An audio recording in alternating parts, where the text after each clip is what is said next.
Bonjour et bienvenue dans LF Modis, votre chaîne qui parle de modis. Aujourd'hui, on se revoit ensemble, ou plutôt on va rejoindre Alexandre qui nous a fait un petit résumé des portes ouvertes de chez PLM, production Ludo Modisme, qui se sont passées cet été, au mois de juillet. Alex nous a fait le plaisir et le partage de nous faire un petit condensé de cette petite journée sympathique. Allez, la parole est à Alex, un bon reportage avec des photos et vidéos. Allez Alex, je te laisse la parole.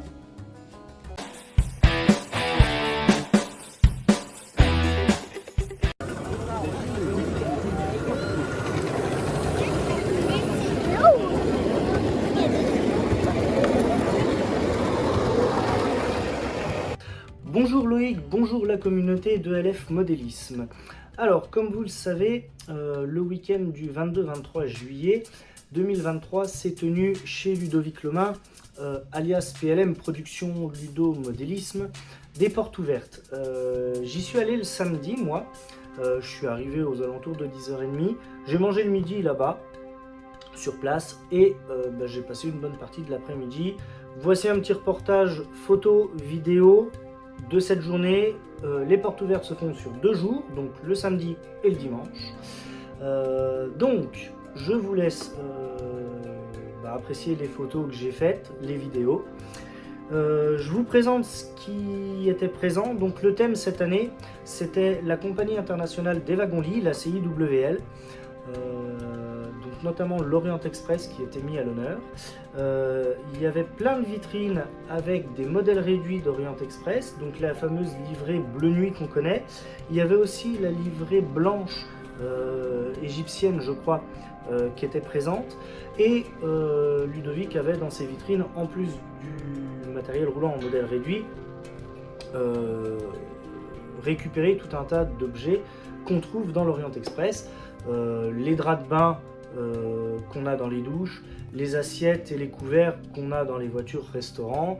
Il y avait des livrets de ce fameux train et il y avait plein de choses. On avait des maquettes aussi bien à l'échelle HO, un 87e, que à l'échelle 0 ou un 43e et demi. On avait un truck aussi, un fourgon truck qui était présent.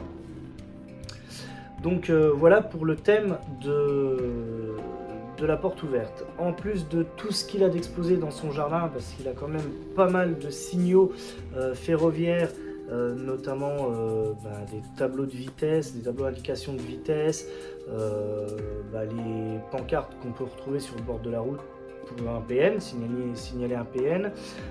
Il a aussi pas mal d'outils de voix, des boîtes à pétards pour les signaux détonnants et tout ça. Donc il y avait dans son jardin est assez fourni en accessoires ferroviaires. Il a un nez de 72 000 que vous voyez en photo. Il a aussi derrière une devanture de bébé 67 400. Donc voilà. Un réseau de vapeur vive dans son jardin. Donc il y avait un club de vapeur vive qui était présent. J'ai pris en photo une 140C en vapeur vive que je n'ai malheureusement pas vu rouler puisque je n'ai été là que le samedi. Je ne sais pas si elle a roulé le samedi en fin d'après-midi, début de soirée, ou si elle a roulé le dimanche. Il y avait une personne qui avait une mallette en vapeur vive. J'en ai fait un tour de train, vous l'avez là en vidéo. Je me suis régalé, franchement j'ai fait ça avec un copain. C'était vraiment très chouette. Et en plus de ça, le circuit autour de la maison, à un moment donné, ça monte un petit peu, comme il y avait beaucoup de monde sur le train. Le train était bien chargé, donc la Mallet a donné des bons coups d'échappement. On s'y croyait réellement, c'était génial. Il y avait Dimitri qui était présent avec sa société Meca Train 71, pardon. Donc Dimitri propose des réparations de matériel roulant, toute échelle, HO, N, 0.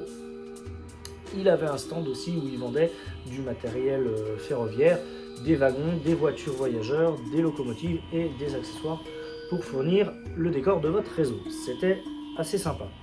On avait Gérard Lagoutte qui était présent avec ses modèles à l'échelle 1,26 en construction intégrale. Je ne sais pas si vous le suivez sur les réseaux sociaux, notamment sur Facebook, parce qu'il se fait partager par des amis à lui.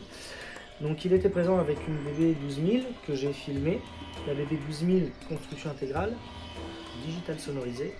pantographe motorisé. Ça, j'ai trouvé ça sublime.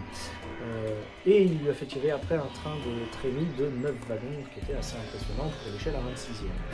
Il avait aussi une 63 000, un 67 400 et il avait son prototype de Caravelle de AD X4300 qui était en finition. Je l'ai vu rouler, je ne l'ai pas filmé malheureusement, mais je l'ai vu rouler, ou je crois que j'ai la vidéo, je ne sais plus.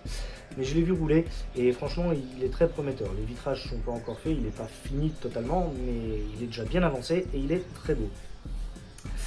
On avait aussi Carlo Furstos qui était là pour son simulateur Ferrovissime qui présentait son simulateur. Donc voilà, on pouvait aussi jouer, se préparer à la conduite d'un train avec le simulateur de Carlo. Et on avait un petit réseau à l'échelle HOE que je n'ai malheureusement pas pu filmer, qui représentait un petit bout de ligne de voie secondaire avec une gare et un petit coin champêtre.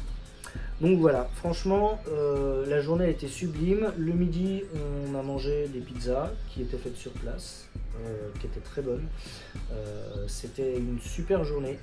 Donc si vous avez l'occasion, vous connaissez la région Bourgogne et particulièrement la Saône-et-Loire, du côté de Chalon-sur-Saône, Mont-Solémine, le Creusot, Montchanin, bah voilà, il y a une petite ville qui s'appelle Écuisse. C'est là où est Ludovic, c'est là où il fait tous les ans, au mois de juillet, ses portes ouvertes.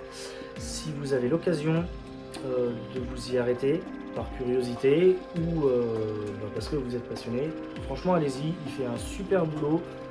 Il y a une bonne ambiance, c'est très convivial, tout le monde parle avec tout le monde et c'est génial. Et franchement, c'est un petit rendez-vous à pas manquer pour passer un bon moment en famille. Allez, je vous dis à la prochaine, ciao!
En conclusion, vous le savez, ce genre d'événements sont l'occasion pour vous et la famille de vous rendre dans un lieu sympathique afin de passer un agréable moment. N'hésitez pas à suivre les conseils d'Alexandre et si vous avez l'occasion de vous rendre proche de chez Ludo pour pouvoir le saluer ou voir tout simplement ce qu'il propose. En attendant, encore un grand merci à toi Alexandre d'avoir partagé ton petit reportage. C'est toujours sympathique à voir que de partager ces vidéos, ces photos, ces expériences et puis la connaissance du train dans tous ses états. Un grand merci à vous, c'est le reportage de l'été. Prenez soin de vous, ciao ciao.